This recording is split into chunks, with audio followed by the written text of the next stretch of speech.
হুজুররা নবীর দুরূদ কেন খাড়ায়া পড়ে না, বইয়া পড়ে? কি এটা দলিল না?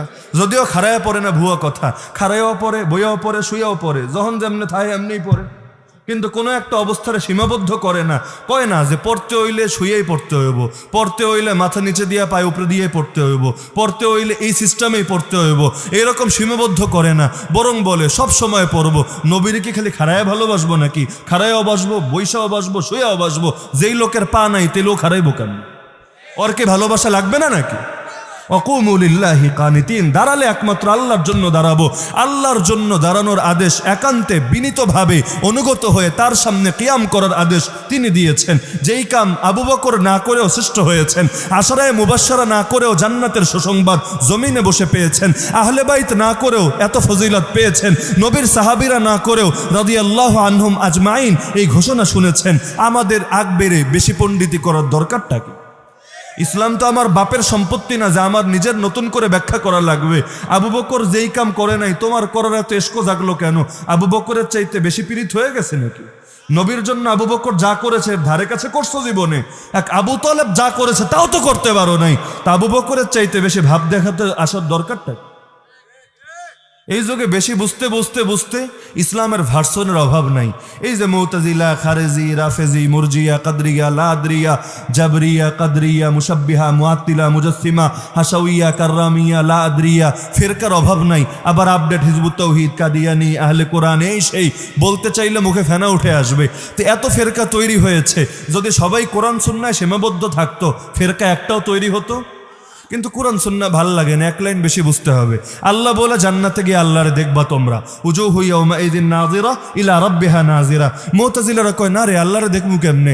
যারে দেহে আর একটা চেহারা থাকে, যারে দেহে এর একটা বডি থাকে, যারে দেহে এ একটা দিকে থাকে, যারে দেহে আর এইটা লাগে, ওইটা লাগে, ওইটা লাগে। আরে ভাই কেমনে দেখবে? এই পেরেশানি তোমার করার দরকার কি?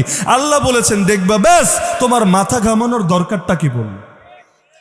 তো এক লাইন বেশি বুঝলে হেদায়েত বেশি হয়।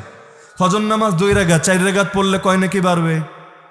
কসর সফরে গেলে 4 রাকাত নামাজ 2 রাকাত পড়া লাগে, 1 রাকাত বাড়ায়া দিলে সওয়াব কতটুক বাড়বে?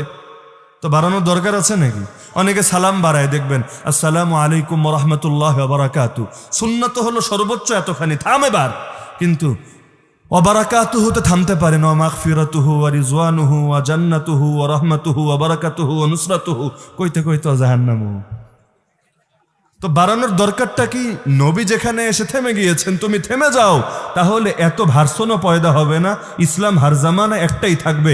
আলহামদুলিল্লাহ, ইসলামের বৈশিষ্ট্য এটা সর্বদা এক থাকে। নবীর ইসলাম আমাদের ইসলাম এক, আলহামদুলিল্লাহ। সাহাবীদের ইসলাম আমাদের ইসলাম এক, আগের শতাব্দীর ইসলাম এই শতাব্দীর ইসলাম এক, আরবের ইসলাম, আফগানের ইসলাম, সেই পশ্চিমা বিশ্বের ইসলাম, বাংলার ইসলাম এক। ইসলামের বৈশিষ্ট্য এটা, যুগে যুগে পাল্টায় না, শতাব্দীতে শতাব্দীতে পাল্টায় না, দেশে দেশে, বিভাগে বিভাগে, পীরে পীরে, দরবারে দরবারে পাল্টায় না। এটাই ইসলামের সবলতা। আর বেদাতের দুর্বলতা হলো যুগে যুগে পাল্টায়, শতাব্দীতে শতাব্দীতে পাল্টায়, দেশে দেশে পাল্টায়। বাংলাদেশের বেদাত পাকিস্তানের বেদাত এক না, হিন্দুস্তানের বেদাত আফগানিস্তানের বেদাত এক না। আরে এই পীরের বেদাত ওই পীরের বেদাত এক না, এই বিভাগের বেদাত ওই বিভাগের বেদাত এক না, চট্টগ্রামের বেদাত আর কিশোরগঞ্জের বেদাত এক না। বেদাতের দুর্বলতা এখানে। এটা যেহেতু মানুষ বানিয়েছে, মানুষের মস্তিষ্ক ভিন্ন, বেদাতের রূপও ভিন্ন। ইসলাম যেহেতু কেউ বানায় নাই, আল্লাহ দিয়েছেন, যার কারণে ইসলামের রূপও সদা সর্বদা অভিন্ন। গণতন্ত্র আসবে যাবে, সমাজতন্ত্র আসবে যাবে, জায়গিরদারি প্রথা, সামন্তবাদ আসবে যাবে। ইসলাম যা ছিল তাই আছে, তাই থাকবে। মানুষের বানানো সংবিধান বছরে বছরে যুগে যুগে চেঞ্জ হবে, করতেই হবে চেঞ্জ, না হলে যুগের সঙ্গে খাপ খাবে না, নিত্য নতুন সমস্যার সমাধান দেবে না। কিন্তু 1500 বছর পার হবে, কোরআনের একটা আয়াতও পরিবর্তন হবে না। কেউ পরিবর্তন করতে আসলে উম্মত তার টুটি চেপে ধরবে, কেউ অপব্যাখ্যা করতে আসলেও উম্মত তারে কাফের বলে ঘোষণা করবে। কাদিয়ানিরা এসেছিল, খাতামুন নবিয়্যিন আয়াতকে বিকৃত করতে চেয়েছিল, উম্মত ঠিকই গর্জে উঠেছে, ওরে কাদিয়ানি, কোরআন তুমি বেশি বুঝবা না, আমার নবী বেশি বুঝেছে, নবীর সাহাবীরা বেশি বুঝেছেন। তারা যে ব্যাখ্যা দিয়েছেন, তোর মতো লোকরে দেখে, তোর মতো কানারে দেখে, তোর মতো বেডা হয়ে হায়াসগ্রস্ত লোককে দেখে আমরা সেই ব্যাখ্যা ছাড়বো না। তুমি যে রূপ ধরো না কেন, আমরা বলেই যাব কাফের কাফের, কাদিয়ানিরা কাফের।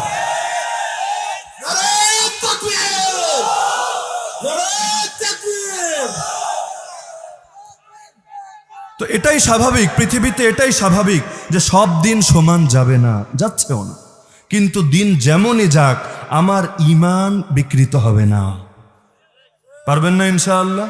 ভালো থাকেন, খারাপ থাকেন, সুখে থাকেন, দুঃখে থাকেন, যেমনেই থাকেন ঈমানটারে এক রাখবেন, অভিন্ন রাখবেন, সময়ে সময়ে পাল্টাবেন না। পৃথিবী তো বড় কঠিন। এই 2023 কত লোকের জন্য যে কত মুসিবত বয়ে আনবে আল্লাহ ভালো জানেন। বড় বড় ব্যবসায়ীরাও হায় হায় করছে, মাথায় হাত দিচ্ছে। গার্মেন্টসওয়ালারাও কত দুঃখ জানাচ্ছে যে গ্যাস নাই, তেল নাই, এলসি করা যায় না, এই না সেই না, মনে হয় পথে বসে যাব, আমাদের শিল্পই টিকবে না। তো ভাবেন যেই দেশে তারাই করছে এরকম আফসোস, মসজিদের হুজুরদের বেতন তো বাড়ে নাই, মাদ্রাসার শিক্ষকদের বেতন তো বাড়ে নাই, উপরন্তু আরো জমা শুরু হয়েছে যে হুজুর টাকার অবস্থা ভালো না, 2-1 মাস থাক না বাকি। কি হয় না এরকম? তো এই লোকগুলা ঠিকভাবে খেতে পাচ্ছে কিনা, যদিও এই খবর রাখার গরজকে অনুভব করে না, তারা খেতে পারছে কিনা, ফ্যামিলি চালাতে পারছে কিনা, বউ বাচ্চার চাহিদাগুলো পূরণ করতে পারছে কিনা। তো দিন তো বড় কঠিন।